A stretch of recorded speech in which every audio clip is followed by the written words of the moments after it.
Alors, bonjour à toutes et à tous. Aujourd'hui, on va parler des prions. Alors, on va commencer notre histoire par la première maladie à prions, à savoir la scrapie. La scrapie, ou tremblant du mouton, voilà, j'ai dessiné un petit mouton avec les petites jambes qui tremblent, est une encéphalopathie spongiforme transmissible. Donc, spongiforme, pourquoi? Parce que le cerveau prend un aspect d'éponge. Il y a vraiment des trous dans la structure du cerveau. Donc, scrapie vient du terme anglais scrape, pour se gratter, d'accord, parce que les moutons se grattent jusqu'à perdre la laine. Transmissible parce que, eh bien, c'est un agent infectieux. Alors, cet agent infectieux, il est filtrable, donc ça a fait penser en premier lieu à un virus, mais cet agent infectieux est aussi extrêmement résistant aux UV, aux radiations ionisantes, aux composés chimiques, et surtout, cet agent ne contient pas d'acide nucléique. C'est définitivement pas un virus. Cet agent infectieux est en fait une protéine infectieuse. Donc c'est la première fois qu'on découvre qu'une protéine peut être infectieuse et peut induire des maladies.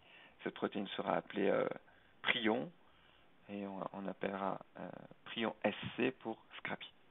Alors cette protéine vient s'accumuler dans le cerveau de l'animal infecté, créer des dépôts, ce qu'on appelle des plaques, et bien induire de la mort cellulaire et générer cet aspect d'éponge du cerveau.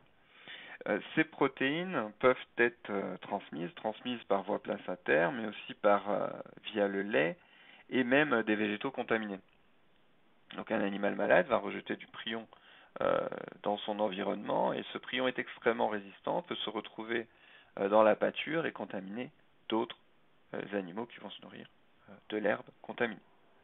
Alors, comment un prion se réplique? Comment une protéine se réplique?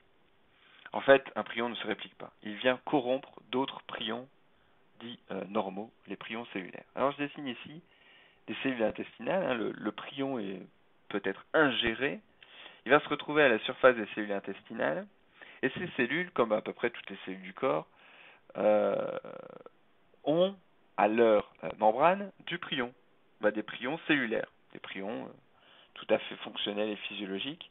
Alors, il y a une particularité, c'est qu'en fait, les cellules neurales ont une grande quantité de prions à leur surface, sur leur membrane. Et donc, le prion scrapie vient corrompre, vient changer la forme, vient misfolder les prions normaux. Et de proche en proche, vont corrompre les petits points verts en petits points rouges jusqu'à arriver dans le système nerveux central. Et comme je vous l'ai dit, ces cellules neuronales, eh bien, elles ont cette particularité, c'est de produire beaucoup de prions. Et donc, il y a en permanence du nouveau prion vert qui arrive à la membrane, et ainsi une accumulation de prions rouges. Le prion rouge, ces protéines-là ne peuvent plus être dégradées par la cellule, s'accumulent, et induisent une neurodégénérescence. Alors, qu'est-ce que c'est que cette corruption? Un prion vert, sa structure est essentiellement faite d'hélice alpha. Le prion rouge, eh bien c'est la même séquence en acides aminés, mais la structure secondaire a été misfoldée, transformée en feuillet bêta, ce qui lui confère une résistance importante, et surtout cette capacité de changer la forme du prion vert qui lui est adjacent. Donc, un prion vert plus un prion rouge donne deux prions rouges. D'accord? Le prion rouge, c'est en fait Dark Vador, ok? Et il vient corrompre le prion vert, changer sa forme. Donc, une pomme plus une poire donne deux poires. D'accord? C'est vraiment particulier.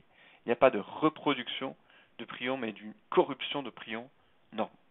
Alors, j'ai parlé d'encéphalopathie spongiforme transmissible. Il y a aussi des cas spontanés. Dans ce cas-là, eh bien, chez certains individus, le prion normal va se misfolder et se transformer en prion pathogénique. Il y a aussi des formes héréditaires. Chez ces individus, le gène qui code pour le prion est muté, code pour une forme du prion appelée prion muté, qui est bien plus sensible au misfolding et donc à la transformation en prion pathogénique. Ce sont des cas d'encéphalopathie extrêmement rares. Alors, un autre type d'encéphalopathie liée au prion est l'ESB, encéphalopathie spongiforme bovine, ou maladie de la vache folle. Alors comment est-elle apparue? Eh bien, on a donné à manger à l'OH des farines animales dans lequel il y avait des moutons qui avaient la scrapie. Et alors là, le problème, c'est que le prion est une protéine extrêmement résistante, d'accord? Et durant le processus, ce prion est resté intact. Processus de fabrication des farines, on a donné ça aux vaches. Les vaches ont développé une maladie, la maladie de la vache folle. Donc le prion ovin a corrompu le prion bovin. Et bien des hommes ont consommé cette viande et le prion bovin a corrompu le prion humain pour générer un variant de la maladie de Creutzfeldt-Jakob. Donc on voit ici que la barrière d'espèce, d'accord, peut être franchie. Une caractéristique aussi très importante, c'est la période d'incubation. Chez l'homme, c'est plusieurs années à plusieurs décennies.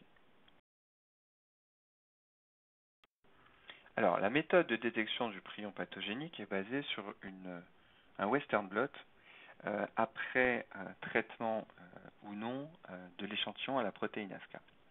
Alors, pourquoi faire ça? Bien, le prion cellulaire, quand il est traité à la protéine ASCA, il va être réduit en acide aminé. D'accord? Donc, on verra, il ne sera plus détecté par un anticorps contre le prion. Par contre, le prion pathogénique, quand il sera traité à la protéine ASCA, il restera 30 kilodaltons environ et il sera encore détecté par un anticorps. Et donc, si vous réalisez un Western blot avec un anticorps contre le prion et que vous analysez un échantillon contrôle et un échantillon infecté, l'échantillon contrôle qui sera non traité à la protéine ASCA vous donnera une bande liée au prion cellulaire. Mais traité à la protéine ASCA, le petit plus, il y aura une absence de bande. Par contre, un échantillon infecté, eh bien, il y aura une bande à 42 kilodaltons en l'absence de protéine ASCA et toujours encore une bande, même avec action de la protéine ASCA.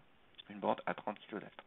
Voilà. Donc c'est ce qui permet de discriminer un échantillon contrôle, c'est-à-dire un échantillon où il y a du prion cellulaire, d'un échantillon infecté où il y a du prion misfoldé. Alors, parfois, la quantité de prion dans un échantillon est très faible. La quantité de prion mal foldé est très faible. Et on va essayer de l'amplifier. Alors, comment on fait? On utilise une technique qui s'appelle la protein misfolding cyclic amplification. On va prendre notre échantillon dans lequel on suspecte qu'il y a un petit peu de prion mal foldé et on va ajouter simplement du prion cellulaire qu'on a produit in vitro. Eh bien, s'il y avait du prion rouge, ce prion rouge va convertir le prion vert en prion rouge.